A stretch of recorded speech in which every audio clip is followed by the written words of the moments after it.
Murang turbo fan ba ang hanap mo? Ito ang Nepo T10 na turbo fan na merong available color na pink, blue, at white. So, pag-usapan natin yung kanyang specs. So, based dito sa fan na to guys, micro USB pa rin siya guys. Okay pa rin siya guys dahil meron din namang fast charger ng micro USB. Meron pala siya guys na tatlong level speed na 1 hanggang 3. Ito yung kanyang 1. Ito yung 2. Yung number 3.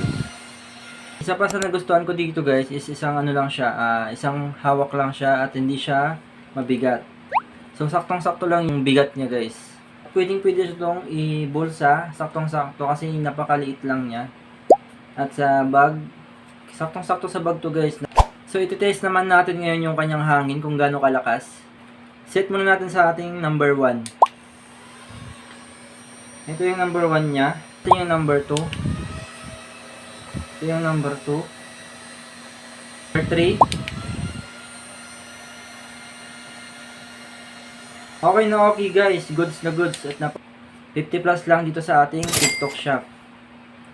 So legit to guys. Marami nang nag-order nito. So kung gusto mo, check out ka na rin sa ating Yellow Basket. Iwan na lang ako ng link dyan sa may baba para same quality din ang iyong makukuha. Check out na sa ating Yellow Basket.